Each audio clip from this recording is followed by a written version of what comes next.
Hello guys and welcome to our brand new video. Today I'm here with Classroom of the Elite Season 2 episode number 5 reaction. Okay, in the previous episode there was a few a few doubts. I had a few confusing portion which I wasn't able to understand. And from the comments I was able to understand it properly. And most of the question I had in the previous episode is kind of has been answered.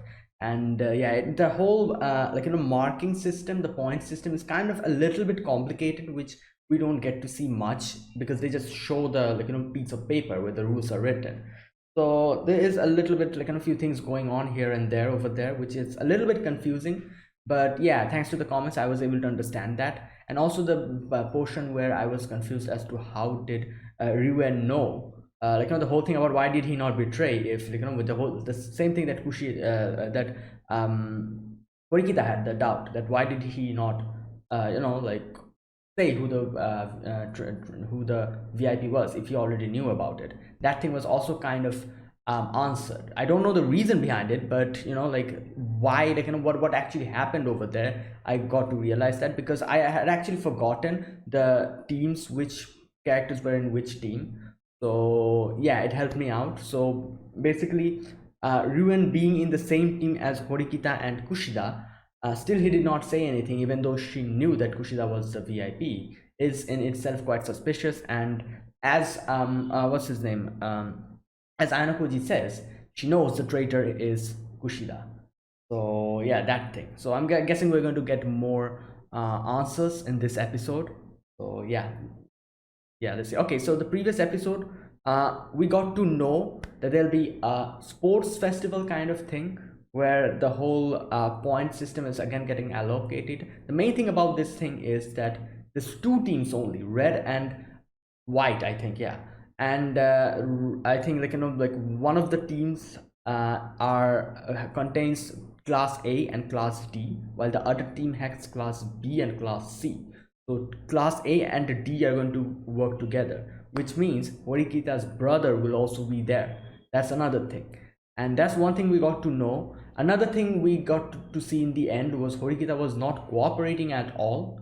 And oh no, before that we got to see the whole section with Karuizawa kind of working for Ayanokoji by by making like a fuss about how she doesn't agree with Horikita and Horikita's plan of actually not thinking about individual points but actually thinking for the class, that type of a thing. She's against that, and she kind of made like a whole thing about it. And there's a lot of people who actually voted for her, that type of a situation. I don't know why Ayanokoji told her to do that, but we'll see. And obviously in the end Ayanokoji actually shows Horikita that you need to cooperate, just like how you are not cooperating with others, they are getting the whole team play is going to get affected because of that. And Ayanokoji kind of let her know by doing like a three-leg competition with her, and her just completely failing at that. And Ayanokoji shows her that she actually needs to listen and cooperate. And obviously in the end Ayanokoji says like, come with me tomorrow, I'm going to I think he said something about like, and I know who the traitor is Kushida, something like that. So yeah, we'll see what happens. So let's get started. This is episode number 5. Yeah, 5, episode number 5. So I'll be putting the subtitles and the timer here. Sync it to whichever is your preference, and let's get started. All right, here's the countdown. 3, 2, 1, go. Every failure is a step to success. Okay. Several lectures in the history of morals.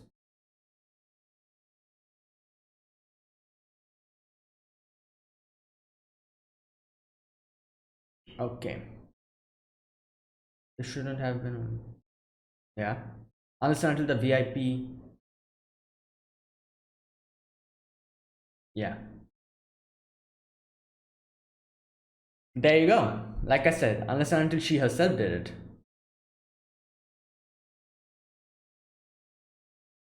How can she know that? Yeah, how can she be so sure? or maybe something else.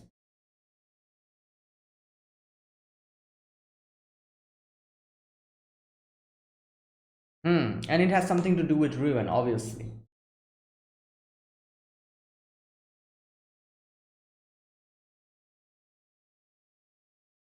Ah, yeah,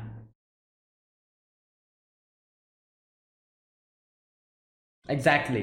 They need to actually get to the bottom of this ASAP.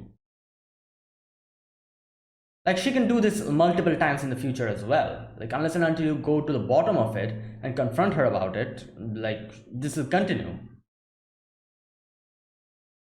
And I don't know, like I really can't see why she would betray them, because I guess Kushida does not like Horikita, but just because she doesn't like Horikita, is she going to actually make the whole? I guess yeah, this is Kushida we are talking about. I don't know.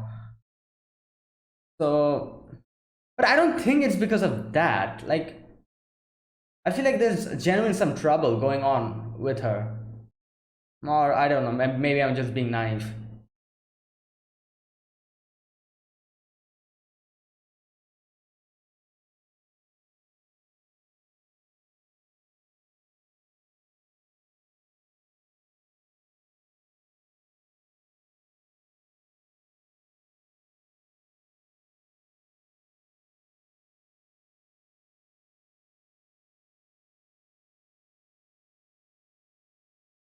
Oops.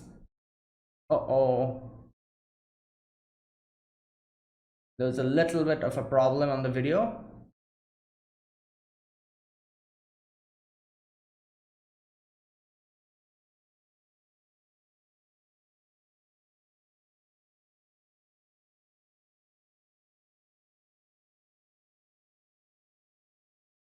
Okay, let's see how Ainokoji actually brings out the traitor.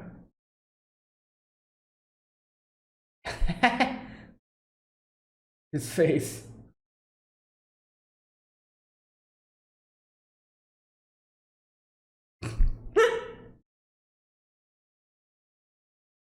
Oh boy. Talk for yourself. Okay, here we go.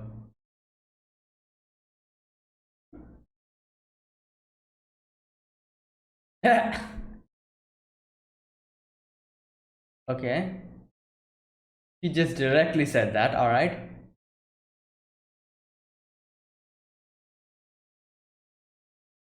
Hmm. Ah, exactly. Well, that's just her.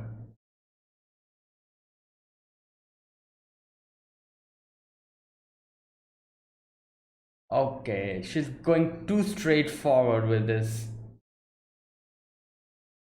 Yeah.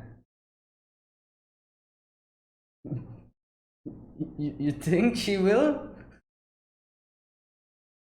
Yeah? Okay, what is this conversation? What happened here?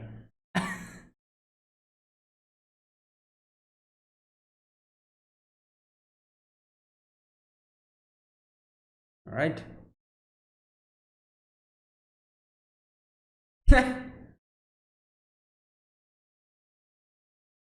Alright, let's see.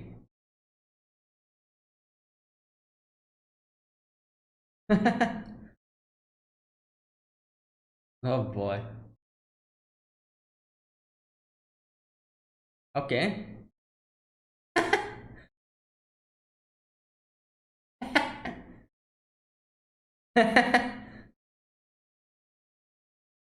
Who?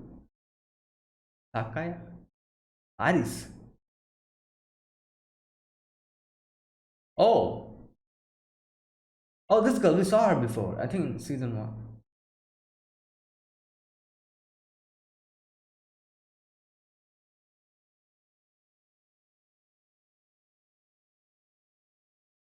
Okay.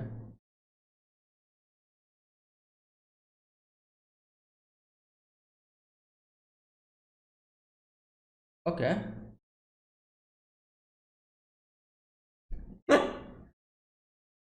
Oh boy, she had her eyes on Ayano.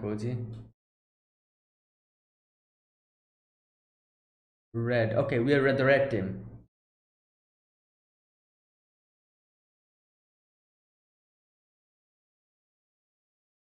Oh, there he is. Manu, first place.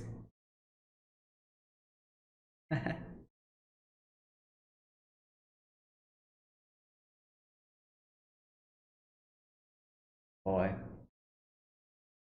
What?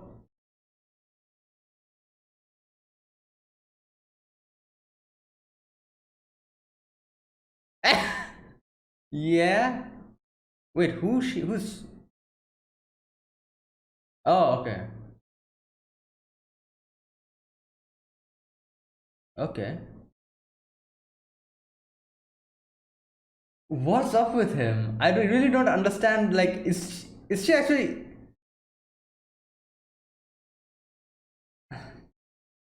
is he really like this much of a troll or something? Like, she just or is there like some kind of a hidden motive or agenda behind the way he acts?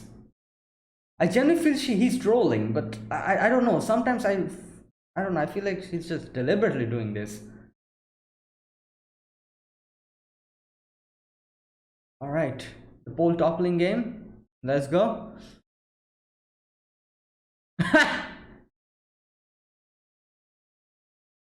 Oh no, they're using their brains to fight. Well, obviously. Oh no. Oh, this guy. What's I don't remember his name. Ruin's bodyguard. Oh my god.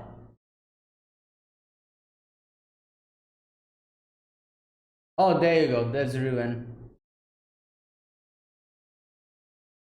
Oh, we lost. Victorious.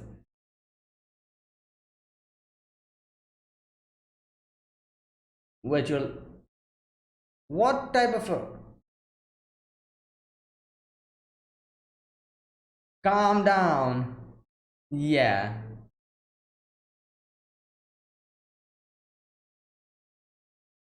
This is an accident?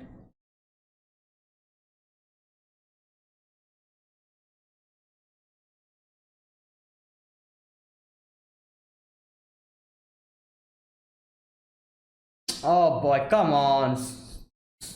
Pseudo. Oh, this is another like. What? What the hell happened? What? Did she fall down or something?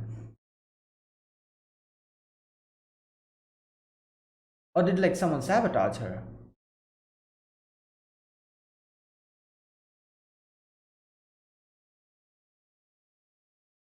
Oh boy. Yeah.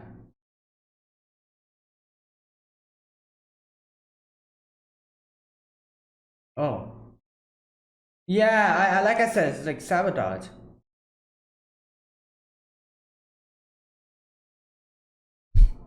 Well, like she knows that he would be a bit strong.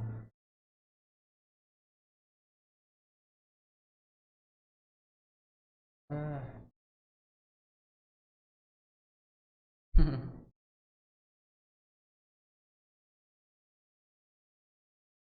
hmm, okay.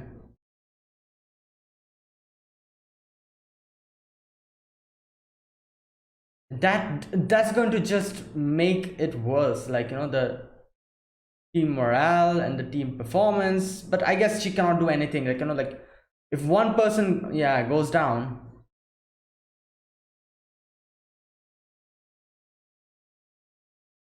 Whoa. Oh. I feel like the girls will also kind of get mad at Horikita. The girls who actually voted against her. You remember that in class?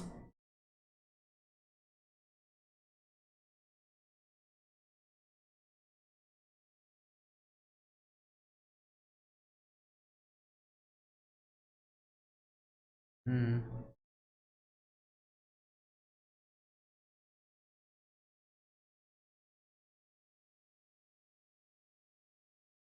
Like it's not because of the performance that she's stressing. She's so stressed because she thinks she is actually pulling everyone down. Oh my god. Ah. Oh no, wait.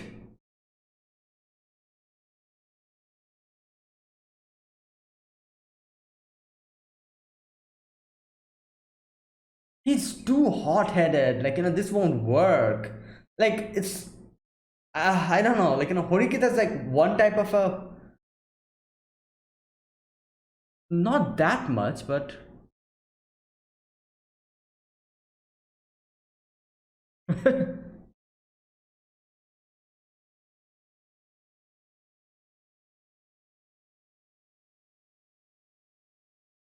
yeah.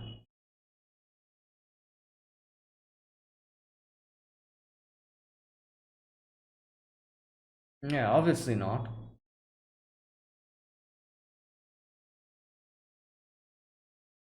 Oh my god, what? Oh my god, it's Kushida. Like everyone's okay. It powers the electrical pregnancy. Oh, okay. Yeah.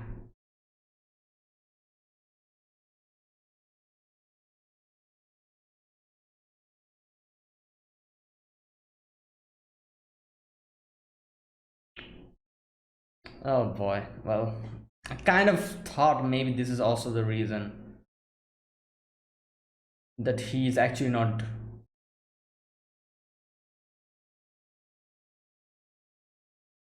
empower us later.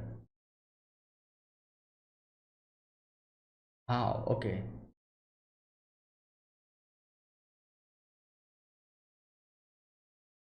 It'll be crazy if they can actually win at this point because Anakoji doesn't see that happening. No one's going to listen to him. Exactly. Like,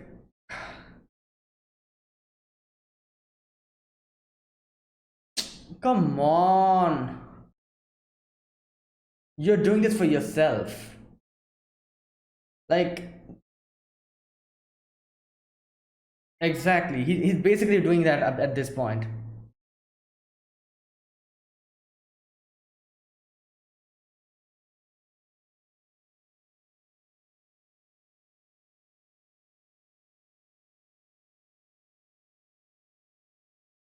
Don't. Oh my god. He just made himself so many enemies at this point.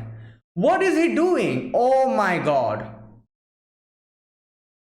I feel like Anakoji wanted this to happen.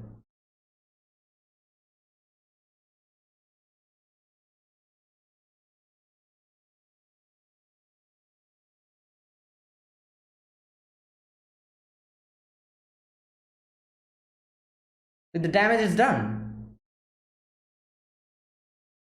Wow. This okay. You know what? I feel like Sudo is going a little bit too far, I feel like. But I can understand why he's pissed off. But oh boy.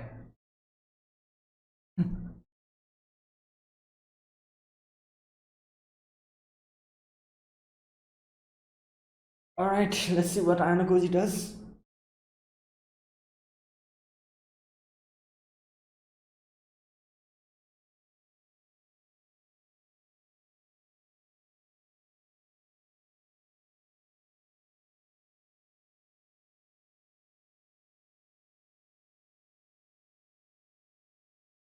Oh boy.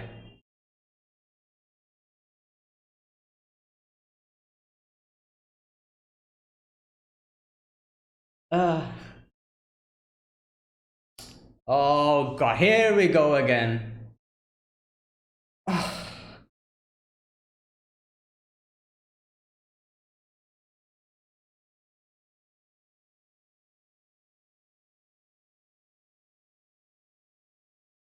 You know what will be crazy?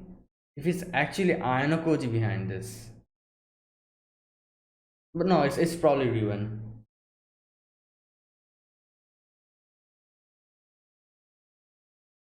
Yeah, exactly. This is a team effort.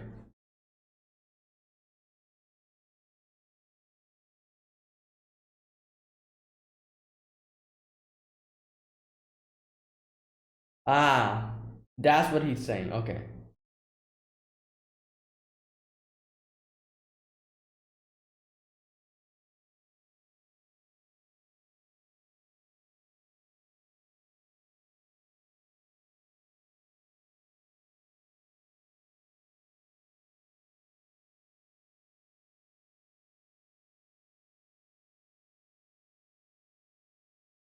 Yeah. I don't know. I feel like even if she brings Sudo.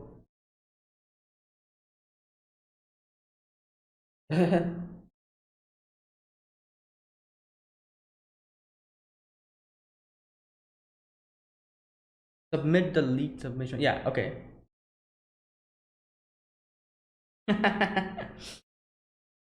Oh boy.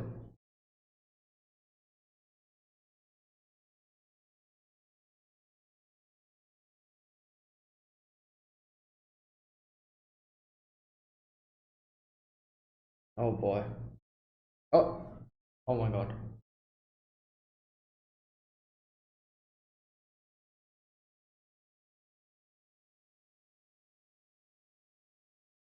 What? What is this? Like smells like an obvious trap.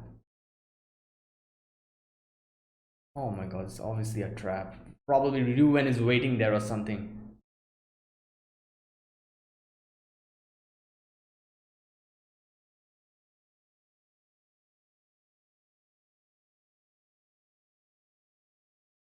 Wow. What?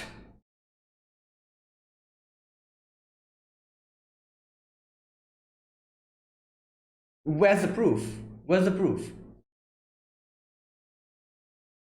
Where is the proof? Recording? Video camera? Anything?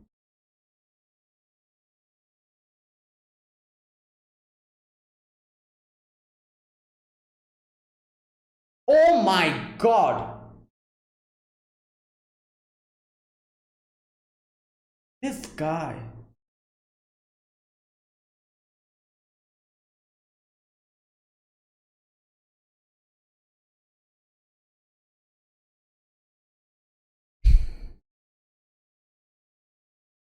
Hmm. Devil's proof. Yeah. You cannot prove something doesn't exist or something like that.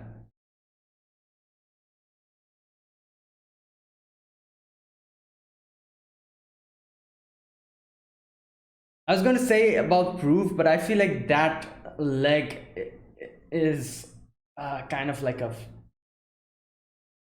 proof. What's going on here? So all of this is like a play. This is a play. Kushida was told to say this exact same thing that she's saying here.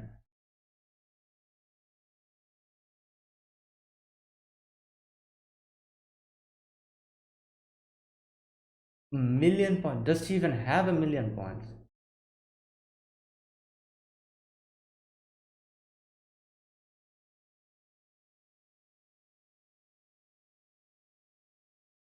Oh my god. I guess she has.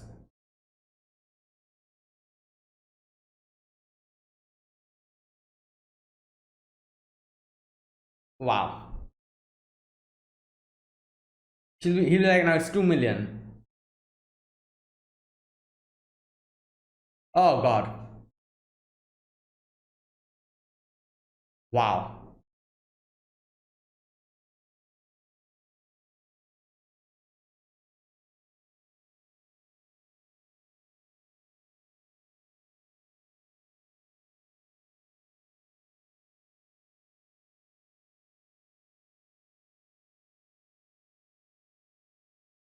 Oh boy.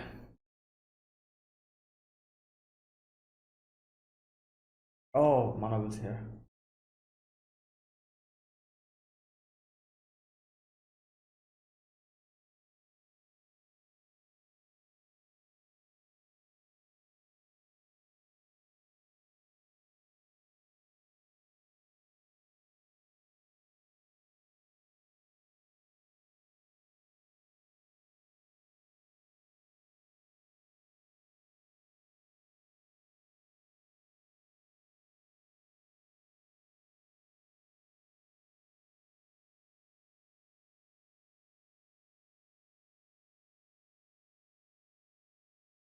I have like there's one thing I'll talk about this later. Okay.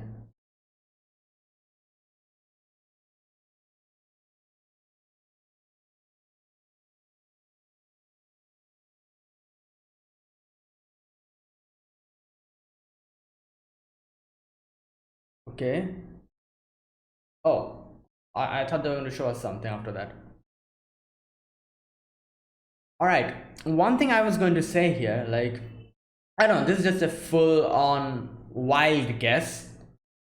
The whole thing with Manabu and Horikita, I feel like he's one of those characters. You know, the characters that we've seen so many times in anime, like Kuchiki Byakuya or Noel.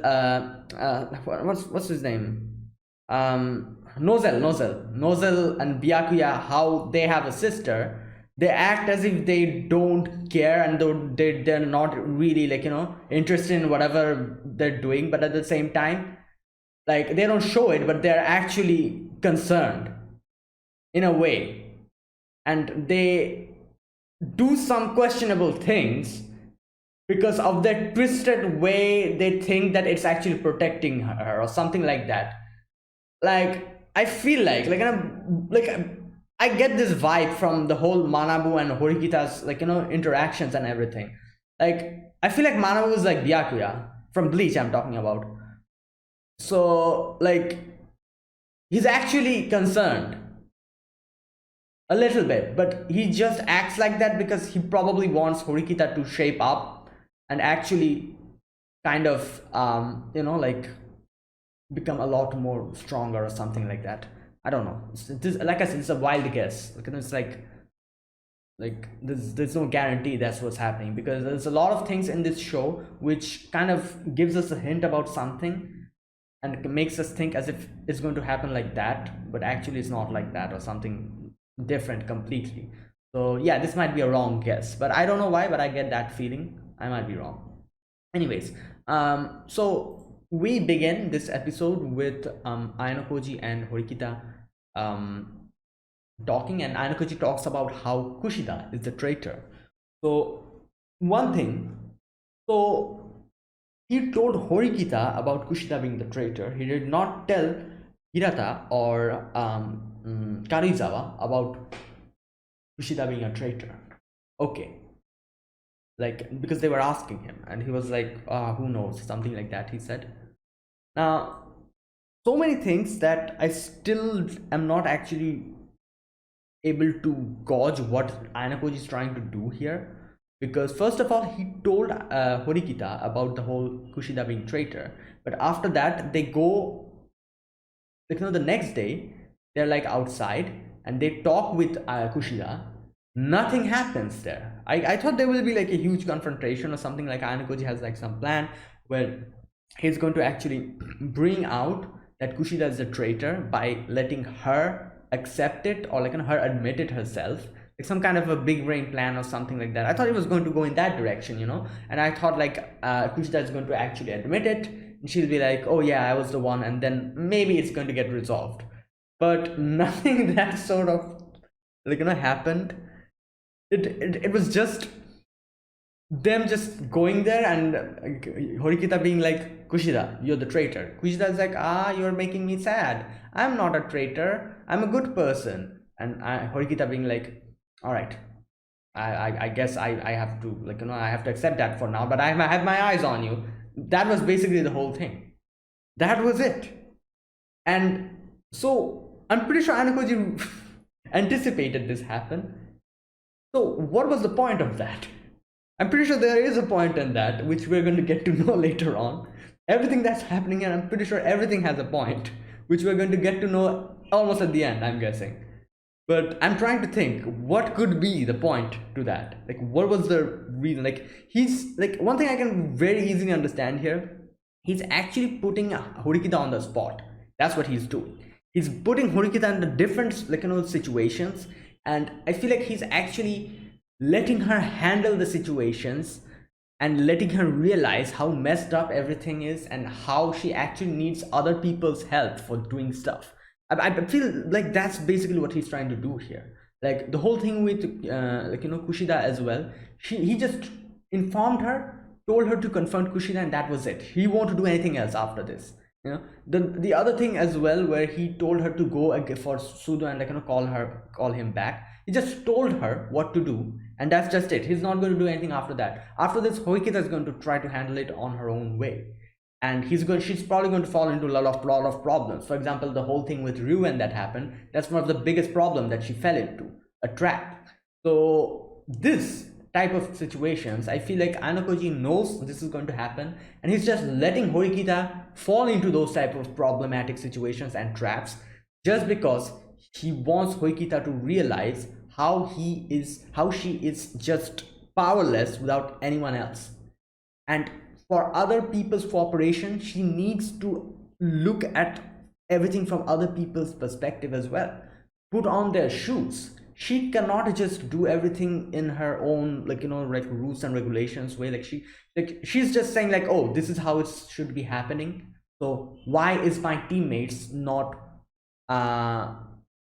performing as much as I expect them to? She's not realizing that everyone has a limit. Her limit is a lot higher.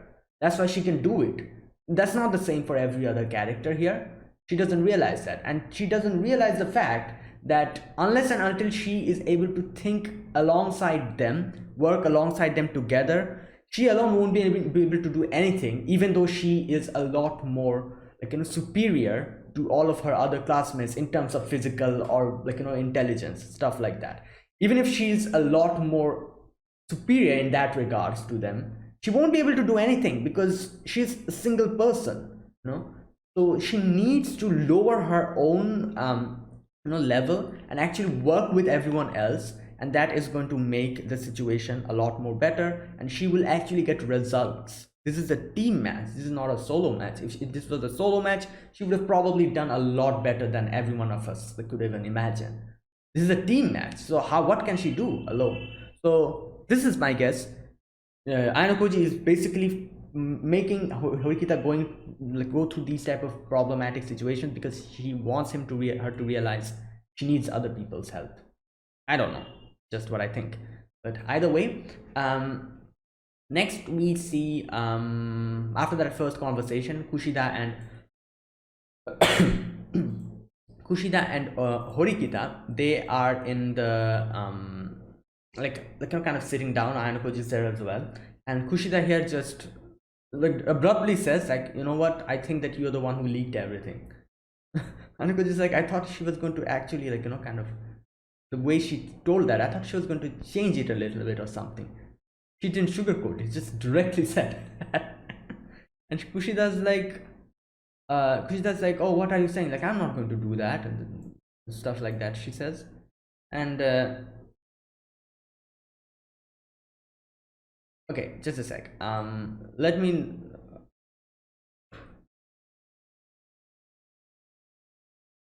Okay. She says, at first she says, I have no interest in you, and then okay, where is that? Okay, here we go. But I want to ask you one thing. The one who leaked VIP information to Ryuen-kun on the ship, was it you? There you go, direct, as straightforward as possible. And as Ayanokoji says, like, I thought she was going to sugarcoat it, but she just directly said that. And she's like, no, what are you saying? I don't know. And Huygen's like, it's okay, because it's in the past, I don't care about it, but don't do it in the future. And obviously Kushida's like, I don't know why you're suspecting me, I'm not someone like that, you trust me, don't you? And she's like, yeah, okay, fine, I trust you. And like I said, this was such a weird conversation. What even happened here? Like, she just just said that, oh, you're the traitor. Kushita's like, no, I'm not. He's like, oh, that's in the past, then it's fine. But from here onwards, don't do it. And Kushita's like, yeah, okay. And that was just it. What? What? Why? You like? Do you think Kushita will listen to her? I don't think so. Like, I don't think Kushita is going to listen to her. So yeah, what's the point of this conversation? I don't know. But anyways, like I said, I'm pretty sure everything here is happening for a reason, and Ankoji knows what he's doing. But yeah. So okay, that was that. Now next, the other thing of this whole situation is Sudo. The whole thing about Sudo is obviously he is just like, here's the thing, like obviously we all of us knows that he likes Horikita, but at the same time, like this is like a team match, so he's focusing too much on Horikita and the team. He just wants to win the whole thing and show off. And I feel like, I don't know, like I feel like this is such a bad way he's handling this. Like, I guess he is like this. We've seen in season one, he's just so straightforwardly a naive, and like that he just falls into traps left and right. He's like a little like a little boy who just doesn't know the complicacy of and the everything, whenever someone does something in a very complicated way or tries to there's like a trap laid down and everything, he's just so naive that he doesn't realize what's happening and just starts walking towards that trap on his own. Like that's the type of guy Sudo is. And added to that is a whole fascination that he has towards Horikita and him trying to show off. Like I feel like Hirata said, it's no, not Hirata, Karizawa said, he's like a little boy just trying to show off against the person he likes. That's basically the situation here. And not only that, I guess it would be fine if he was just trying to act tough and act cool in front of Horikita, and it just involved himself, nothing else. But what he's doing is actually affecting the whole team. That's where the problem lies here. Like, I'm pretty sure he's I have no problem with him trying to trying to act tough and in front of Horikita, or trying to show off in front of her. It's fine, everyone does that. But the fact that it's actually affecting others in the team, and not only that, he's putting these type of weird expectations on them as to how they are going to they're like some superhuman beings that they can just do anything and everything. And again, just like Horikita, this is the similarity between them. Just like Horikita, he's expecting all the teammates to do something that he might be able to do. He doesn't realize every person has a limit. Just like how he's not he's just so strong and he can do these type of sports type of situation, athletic situation things he can do so easily. Half of the people won't be able to do that. More than half of the people won't be able to do that because the threshold is a lot lesser. Similarly, I'm pretty sure in situations which actually needs for you to use your brain, he's terrible at it. I'm pretty sure about that. So that's his threshold. I'm pretty sure no one else would expect him to actually do something good at situations like that where you need to use your brain. So that's the thing. Everyone has a threshold and everyone knows that. He doesn't realize that. And also Horikita as well, in a certain sense. That's like in this way, these two are so similar, Horikita and Sudo. Both of them don't realize. I feel like for Sudo, he's just plain, he doesn't understand. And the fact that your teammates are probably at that threshold, he doesn't realize that, and he's just thinking why are they not doing it. He's just thinking oh, they're not giving it their all. That's what he's thinking. That's why he's getting mad. So because of plain ignorance and plain stupidity, I feel like Sudo is actually acting like this. While for Horikita, I'm pretty sure Horikita herself, she's pretty intelligent, but I'm pretty sure Horikita herself has some kind of a what can I say, again, similar to Sudo, she's also not seeing the threshold in other people.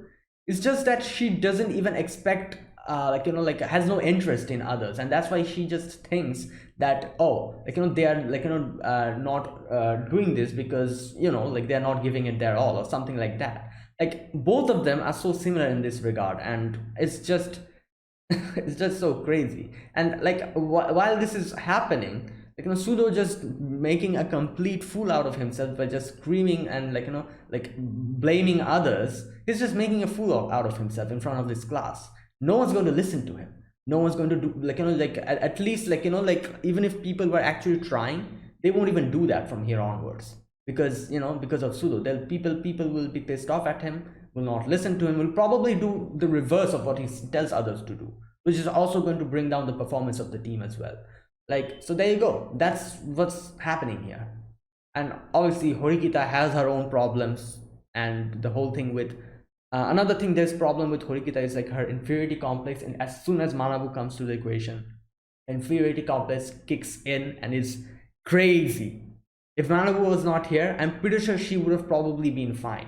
Manabu is here, her like like her self-confidence and everything, her inferiority complex just kicks in, and she's just completely like, she cannot, like as soon as she's failing to do something, inferiority complex kicks in, and it's making her even more incapable of doing something that she could have been able to do if Manabu was not here.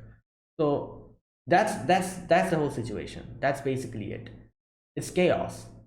And I think Anakoji is actually letting these two handle everything, because these two are integral part of the team.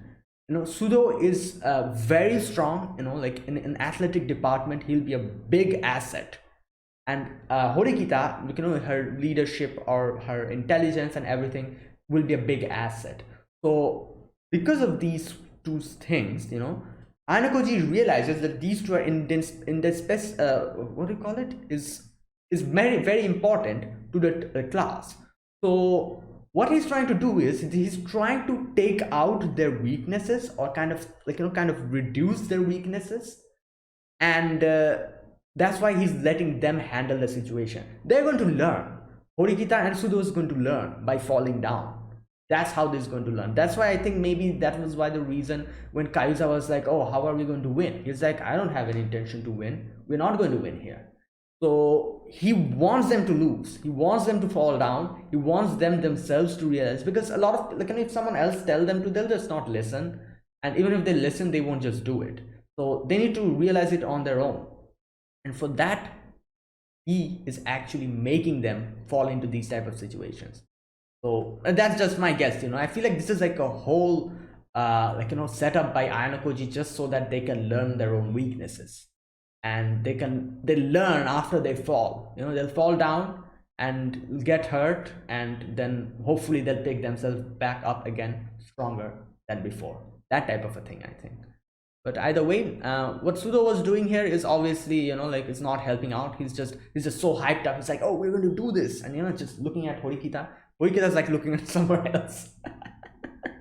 And, and yeah. So now after that, one thing happens here. We meet, or not meet, but we get a glimpse of this girl. What's her name? Just a sec. Takayanagi Arisu. Oh, Arisu. Okay. So one of the two central figures of Class A. Obviously, the first central figure is him. I forgot his name. That guy, the bald guy. I forgot his name. Oh my god, what's his name? Anyways, he's one of them, and the other one is, no, wait, Class A. Oh, he did not mention the year, so I'm guessing whichever year she is in. Yeah, one of the central figures of that year. Like, wait, oh, I think she's in Manabu's class, isn't she? I don't remember. Like, I saw her talk to Manabu. So yeah, like, so I'm guessing she's like in Manabu's class or Manabu's year. She's in Class A, obviously, but which year? So she's in Manabu's year, I'm guessing. So if she's in Manabu's year, that would mean, like, obviously one of the central figures of that class would be Manabu, and the other one would be this girl, then Arisu, or something like that. I don't know. Anyways, but either way, like, she is one of the central figures, and we've seen her before as well. She seems pretty intelligent, and she seems someone who probably has a lot deeper understanding about what is happening, and she's a lot crafty, I feel like. So yeah, there you go. Now we see her talking to that guy, the blonde guy, and she asks him like, what about like, class D, and he just explains about what Sudo's doing this and that, like, Sudo's like one of the central figures, and he's just smiling and looking at Anukoji because she probably realizes that, yeah, Anukoji is one of the biggest, like, person in this class, the puppeteer of the class. So yeah, she probably realizes that or something. So like, she probably gets like it's like, getting like a hint of it. Probably suspects Anukoji, something like that, I guess. Because like her character design screams she is very intelligent and she's crafty. Like there's certain character designs of characters who, as soon as you see them, you're like, oh, this person, yeah, there's something, that type of a thing, I guess. But yeah, anyways, that was that. And then we get to see how Manabu is winning everything, while Horikita, like I said, inferiority complex kicks in as soon as she sees Manabu, and she realizes that she is actually holding her team back, like, that type of a thing. So all the other time Horikita is just so confident, but as soon as Manabu comes in, it's gone, everything's gone. And yeah, I feel like that's another weakness that maybe Ayano is actually trying for Horikita to conquer again. So who knows? I feel like this is like a whole weakness conquering match that's happening here. Ayano is like, you know what, like, this match is fine even if we lose it, but from here onwards, the future matches and everything, we need, like, some central figures who's going to help the team, like, the class move forward. To do that, we need to actually take out the weaknesses or reduce the weaknesses that Sudo and Horikita has, because these two are two of the central figures of the class. They have their roles to play, and that's why he's actually giving, like, kind of making this happen and giving them like a lesson a hard way. So yeah, anyways, now next we get to see Koenji. Now, like I said, I really don't understand what the hell is up with this guy. Sometimes I actually think he's just plain trolling. It's just his personality is just like, like this type of a character. Sometimes I feel like this is deliberate. He's deliberately doing this to, I don't know, somehow sabotage the team or something. Something is like, something's up with him. So it's like I get mixed signals from him. I really don't understand. So yeah, I'll not comment about this at all unless and until I get a hint of something. But I'm pretty sure like, he's such a mysterious character. I'm pretty sure there is something up with him, but or maybe he's just a plain old troll. Who knows? But we'll see in the future. Maybe we'll get to know what's up with this guy. Now he talks about how Horikita came before and asked him for help, and Sudo was like, Sudo has also come to ask him for help, but obviously he's like, nah, can't be bothered. And obviously Sudo's pissed off. Sudo's like, what are you doing? Why are you not helping us? Blah blah blah, trying to attack him and all that. I feel like if he tried to attack Koenji would have probably just I don't know, like, just probably turned the tables on him. I feel like Koenji, this is Koenji we're talking about. Like, I'm pretty sure he's very, like, physically capable of handling Sudo.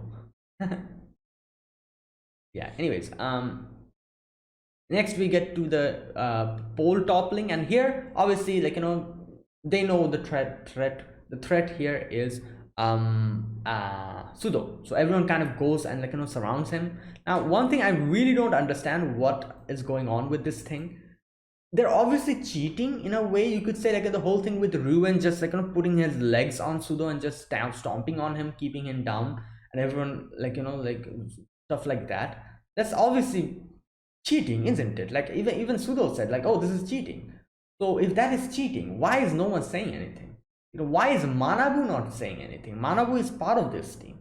So, and him being the student council president, like, I guess he could have easily said something here. So I don't understand this thing, because like, this is obviously against the rule. Now, like, Ruben said, like, where's the proof that I actually, like, did that to you? Like, which is obviously one of the most, like, like, weird, I don't know, like, like, okay, you know what, let me go to that part and I'll talk about it. Let's talk about the whole pole toppling thing. First of all, that bodyguard guy, he comes in and he, kind of makes the pole go down, while Sudo is being just stomped upon. And here Sudo says that's against the rules, and he's like, "Oh, you're there. I didn't even notice." Like, what type of an excuse is this? "Oh, you were there. I didn't notice you. That's why I've been stomping you for the past 5 minutes." Like, is that even an excuse? Like, now Anakoji comes in, and Anakoji is like, where is that? He's like, "I'm gonna beat him up." Hirata's like, "No, why?" Like, no, sorry. Hirata's like, "No, you shouldn't do that. Like, that will be attacking them." Sudo says like, "They're attacking us, but we can't." And here's one thing that Anakoji says: "It's likely be taken as an accident during play." Why? I don't. This is another thing that I don't get. Are the oh, you know what? Like, what I'm trying to say here is, I don't understand why they would say that this is actually an accident. Like, obviously this is not accident. Anyone with two eyes can see that he's breaking the rules, and he's actually sabotaging them in a different, they're putting their legs on him and all that, actually hurting them and stuff like that. Like, this is as clear as day. The whole thing with Horikita that happened later on, I guess you could say that one, people might be able to say that, "Oh no, that's not that girl," but Horikita's the one who pushed her and actually placed the blame on her, because there's no concrete proof. But for Sudo's situation, isn't it clear enough proof? Like, they're doing it in broad daylight. Everyone's there. The judges and everyone's probably there. So why would it be that taking as an accident? One thing I'm thinking here could be the reason why, the referees won't help, is because they have been bought. Maybe Ruin did something to buy them off or something, bribe them or something. I don't know, like something he did. Like we know, in this school anything can be bought. Most of the things can be, not anything, but most of the things can be bought. So maybe the referees can also be bought, just like how Ainokoji used this to do a lot of things. He got information, and he did a lot of things by brought points, like class marks he bought using the points.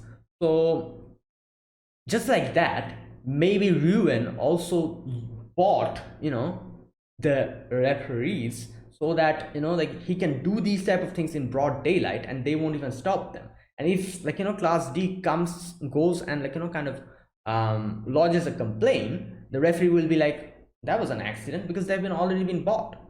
So maybe that is the reason why Manabu realizes that, and that's why he's saying nothing, because he knows it's pointless, because the referees have been bought and they won't bring up anything, any problem with this. And if we complain to them about this whole situation, they'll just turn the blind eye or something like that. And obviously we cannot do things like this towards Ruben's class, because like I said, if the referees have actually been bought, they're going to obviously actually say that, "Oh, this is foul."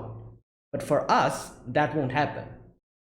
So maybe because of that, Manabu is also keeping quiet, because he realizes that. So I don't know, this is just a wild guess again. Like the referees being bought by using class points, it's a wild guess. And that's why that would actually answer a lot of my questions. And the two of my big questions is obviously why, number one, Manabu is not doing anything. This is clearly cheating, and it is happening in broad daylight. Number two, even if this was happening in broad daylight, why would the referees not help them out? Because unless and until they're bought by they've been bribed or something like that. That's another thing. And these two are the big things that I'm thinking about. Like, why is this happening? Why is no one saying something about this, even though this is happening in broad daylight? So that's why I'm thinking maybe the referees have actually been bribed or something like that. I don't know. But either way, now this puts us in a tough situation. Obviously no one's if the team morale is going down and all that, Horikita's freaking out, her inferiority complex and everything. Like she. Oh, after that, like we go to Horikita because she's hurt, and yeah, they're deliberately targeting her. Now, Horikita's like, oh, it is fine, like I can handle this, but obviously it's not fine. Anakoji's like, what are you even saying? Like, you cannot help us out like this. So she's like, oh, I'll do this even if I have to crawl. But like I said, like like even if she does it, like like it's going to affect her gameplay. So from here onwards, everything kind of goes down. I'm pretty sure Sudo was like his performance also went down after this a little bit, because he was concerned about Horikita or something like that. So here's the thing, like so many things are happening. Horikita is having her inferiority complex whole thing with the Manabu. Sudo is freaking out about Horikita, and like and putting like this unnecessary pressure on his other teammates. He's expecting them to do everything and anything and everything. And obviously, like like the other teams are also doing something, like they're just targeting Sudo and targeting Horikita just clearly. So there you go, these are all the things that are happening, and because of this we start losing little by little points. And for a moment, Sudo kind of comes and tries to cheer Horikita up, and Horikita's like, it's fine, go ahead, like you do your thing. And there you go. Now we start losing, keep losing, and we're kind of a little bit behind in points. So Kaiza was like, yeah, what should we do? Aren't we in trouble? And she asks about Horikita as well. And oh, one thing we get to know here is that the traitor leaked the class, like who's going to represent which to which sports category to Ruin. And another question comes up later on here as well. So if Anakoji knew about it, why did he let it happen? Like I said, I feel like Anakoji deliberately let the traitor, which is I think Kushida, like everything's pointing towards her. I'll be very surprised if it's actually not Kushida at this point.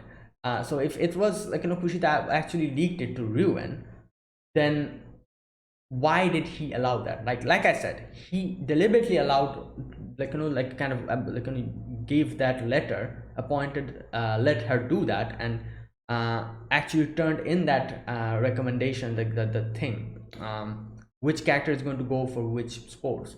He deliberately did that so that Horikita and Sudo falls in this type of a situation and learn from their mistakes or something like that. That's just my guess. Now, okay, now Anakoji says like what Ruin is doing here is, one is to pit powerhouses like Sudo up against his weakest players. So I basically surround him with quantity, and everyone else up against someone just slightly superior. Everyone else up against someone just slightly to rack up overall wins. So just using the weaker players to go against Sudo because he's the strongest, and using everyone else who's a little bit stronger than the other person to go against each other. That type of thing he's doing. So overall he's winning because of that. And also another one is to actually crush Horikita. Yeah. Okay, now like I said, Kaiza's like, oh, we're not going to win like this. And he's like, win? Question mark. I had no intention of winning from the start. Kaiza was like, what? The most thing right now is not to do anything. Our goal in this sports festival is to lose as much as possible. That will empower us later. Like I said, this is a pure guess, but he's saying like that will empower us later, which means that if they lose more and more and more in this sports festival, that's going to make Horikita and Sudo realize more what they're doing wrong, which is going to help them turn a new leaf, and they'll realize what they're doing wrong and they'll change their ways, which is going to empower them later. Is that what he's trying to say here? I think so. That's just my guess. Now, obviously Sudo's freaking out. Like I said here, he's just lashing out at everybody, and nobody's happy about this, and oh boy, what's his name? I always forget the guy's name. The glasses guy. Oh, Ikishima? Is that his name? You know what? Let me check. Ikishima, is that his name? Something like that? No, no, no, no, no. What the? Okay, here you go. Yukimura. Oh boy, that's his name. I don't know why, but all the time I forget. Like every time I forget his name. Yukimura. Okay, so Yukimura, he confronts Sudo, and obviously what I was saying here, he just says that to Sudo because he's quite intelligent, so he realized what's happening here. He says like, what are you doing is just, you're not doing this for everyone else. You're just doing this to prove how amazing you are to yourself, not only to yourself, but like he doesn't say that, but obviously to Horikita as well. Now, obviously that's the biggest truth here. Like this is just pure, like like because he himself wants to act so good in front of Horikita. He's just this much pumped up, and not only that, he's thinking like, oh, no one's like doing that thing that they're supposed to do, and just saying like, why can't they do it? Like I can do it, why can't they do it? Like this type of a thing. And it's so like, this is like one of the, I feel like this is like one of the, I don't know, but I despise this type of a behavior where people just think of themselves and they're like, oh, like I can do this, why cannot the other person do that? That type of looking at others from you know from a high position, that type of a thing, just condescending way of looking at others, that type of a thing, I don't like it. But at the same time, I know what Sudo is. I don't think Sudo's like that. Sudo's basically unable to understand why, like I said, he's ignorant, and he's a little bit slow, so he doesn't understand what is going on. He genuinely thinks that people are not giving it their all. He's not being condescending, it's just he doesn't understand that people are trying their best, but they're still not able to do it. So that's why I can actually, I don't have I can understand what he's doing. But like I said, I don't really like actual people who realizes what's happening and still has this condescending attitude and look at other people as if they are like, oh, I can do it, why cannot you do it? That type of a thing. I hate that type of people. But like I said, neither not Sudo nor Horikita, they are like that. They just don't understand. They genuinely don't understand the actual problem here. So, and unless and until they themselves realize it, it wouldn't work.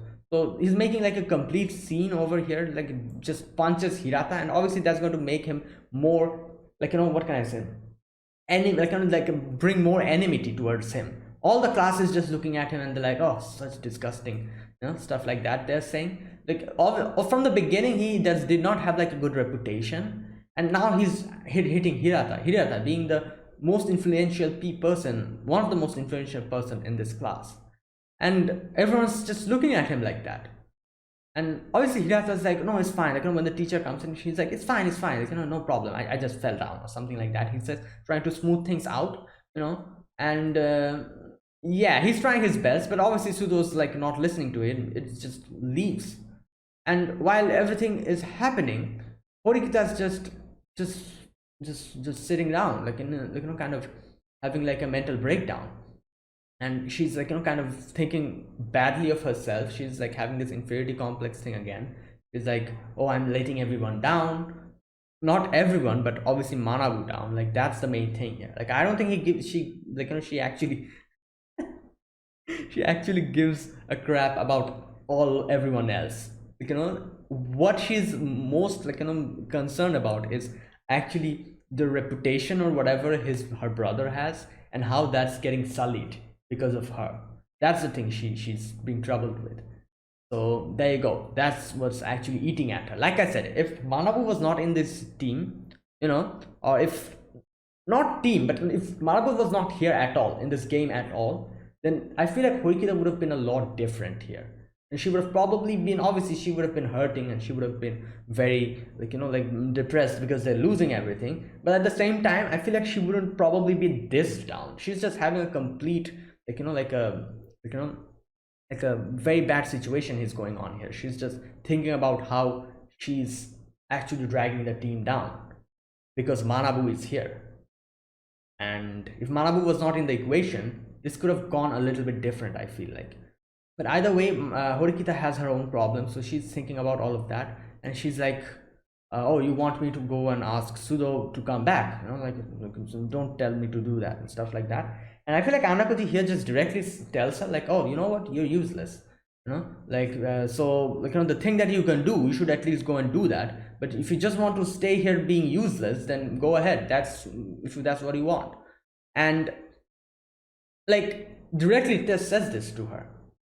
I Horikita's like, "What are you saying?" And he says, like, what kind of, I feel like this is a part of, in this situation, I feel like there's a part of Anakoji that actually just slipped up. Like, he keeps his facade all the time, but seeing Horikita like this, I think he probably got so probably annoyed in his head that he slipped up a little bit, and like a little bit of his actual intentions came out, because he just directly tells her that, "Oh, you're useless.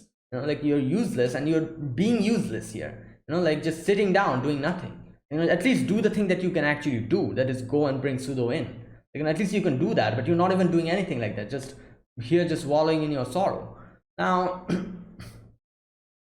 what he says here is interesting. He says, like, we need like an arsenal of, like, like a team where they're like, your right hand man, that type of a situation, and someone who you could control. And he says, like, for you, that is Sudo. Just like how I'm using you, you should use Sudo. Which is, this part is quite interesting, because I think this is the first time he directly told Horikita that I'm actually using you. I don't think he ever said this before to her, And I feel like this section brought out a lot of Anakoji's inner feelings just directly, and he just told that directly to Horikita, because otherwise she wouldn't move. She would keep wallowing in her, like, sorrow over here. And okay, where is that? You need a weapon at your personal disposal. There you go. Sudoken can be an indispensable part of your arsenal. Use him as I use you. There you go. This line, like I said, like, I feel like this is the first time he actually just genuinely directly tells Horikita that, yeah, I'm using you, so you also use him. That's going to help us out in the long run. And he just directly tells her that, yeah, if you keep wallowing in your sorrow like this, you cannot go forward. Like you actually need everyone to listen to you, your teammates. This is a team match where that's happening here. You cannot do anything on your own, so do what you can. If you just want to be here and lose, then do that. And he leaves, and Horikita gets up and probably goes, tries to go to a Sudo, while Hirata, Karuizawa and Anakuji like having like a little snack. And like they talk about the traitor, and they ask him about how, like, why did he let the, like, even if like, since he knew about who the traitor was, why did he let them actually deposit the class thing, the roster thing? Because they could have easily changed it if he already knew there was a traitor. Like at the last moment they could have changed it and it would have been fine. But why did he do that? And yeah, I think this is because he wants everyone, Anakoji and Horikita and Sudo, to learn the hard way. Now oh, they also kind of ask him about who is the traitor, and he doesn't say. Now next we see Horikita going towards, I'm guessing he was probably going to bring Sudo back, but oh boy, Kushida comes in. He's like, "Oh, the girl who got pushed is so injured, like, let's go." And I was like, "Oh boy, Ruin's probably waiting there," and there you go. And Ruin's classic trick, hitting your own teammates to make others fall into the trap. That's like his special move, I feel like.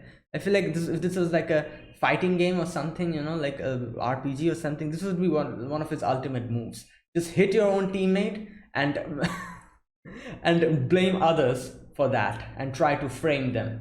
That's his ultimate move. Like, he always does that, and he's great at it. So there you go.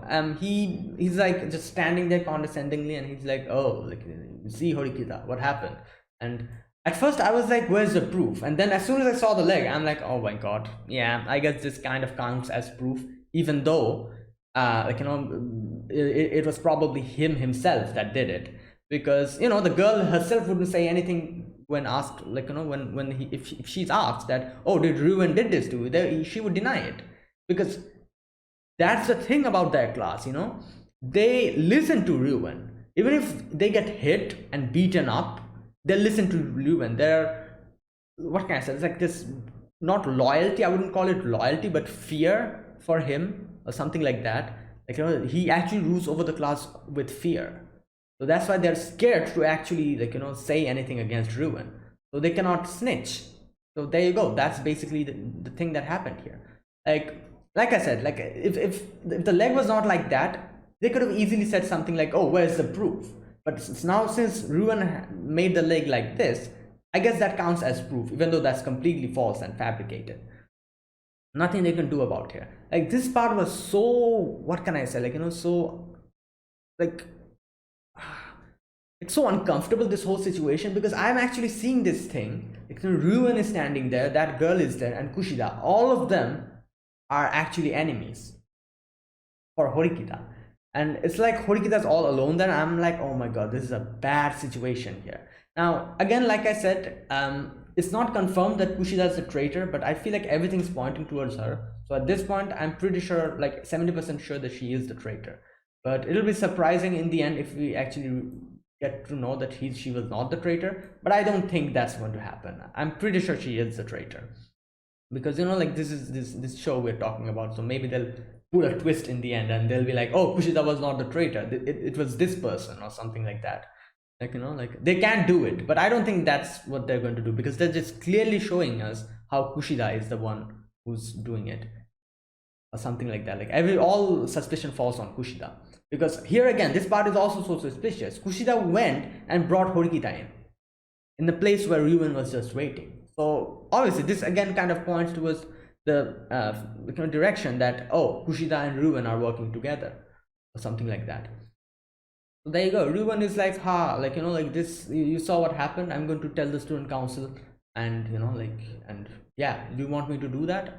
And at first he's like, give me 1 million points, and she's like, no, why would I do that? And he's like, okay, then I'm going to go and tell the student council. Obviously Horikita, like, doesn't want to make anything problem for her brother, and he's like, no, okay, so I'll give you my 1 million points. And she's like, nah, that was previously, now you have to grovel in front of me as well. And Horikita just, like, just went away, and he gave her a little bit of time.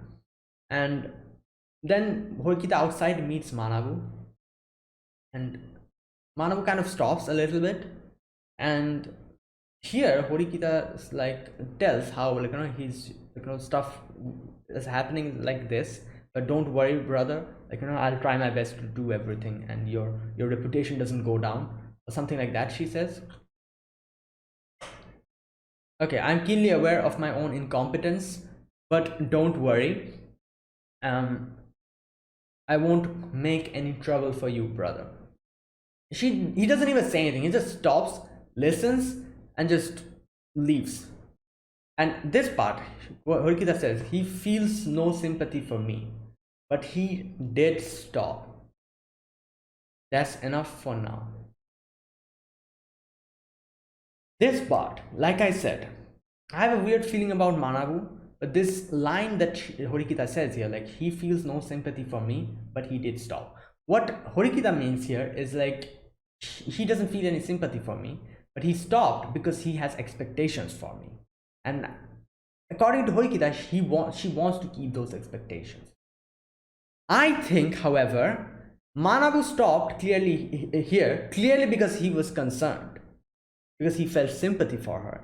That's why he stopped. But when Horikita thinks he doesn't have any concern for her, so she thinks that he's just stopped because he has expectations. So here's the thing, sympathy and expectation. Horikita thinks he has expectations, no sympathy, while I think that Manabu actually stopped not because of expectations, but because of sympathy.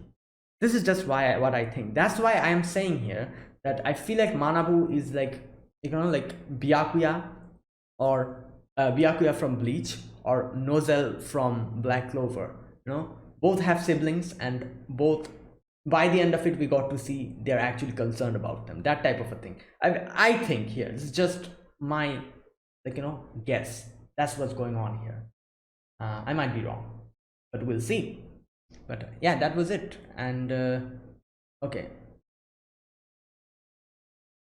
And here, Horikita says something with this one last thing I can do for this forced festival, and that's where it ends. And so I'm guessing we're going to get to know what her plan is in the next episode.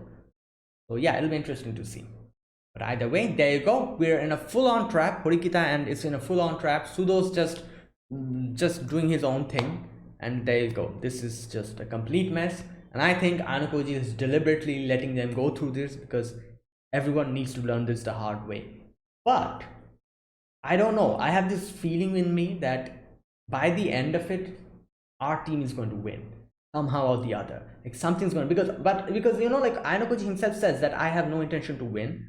Like when did I say I will win? He says that. But I think something is going to happen which is going to change this plan a little bit.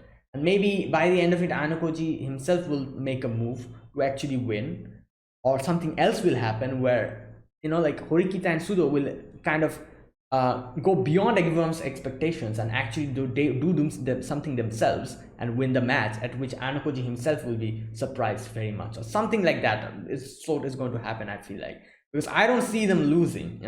I don't see Class D losing here, and especially since Class A is also with us. That girl, what was her name, Arisu, that girl is also there. So I feel like something is going to happen here which is going to turn everything completely, like 180, and we are going to win by the end of it, even though Ainokoji says that we are not going to win. We are supposed to lose this time, because later on this is going to help us out. Again, another one of my guesses. We'll see what happens. That's it. Thank you for watching. This is my reaction to Classroom of the Elite Season 2 episode number 5. If you guys enjoyed this video, be sure to press the like button, subscribe if you're new to the channel or you haven't subscribed, and comment down below anything you want to say, anything you want to let me know, and I'll check them out. And that is it, guys. Thank you for watching. I'll see you guys next week with another episode of Classroom of the Elite Season 2. Till then, goodbye and have a nice day.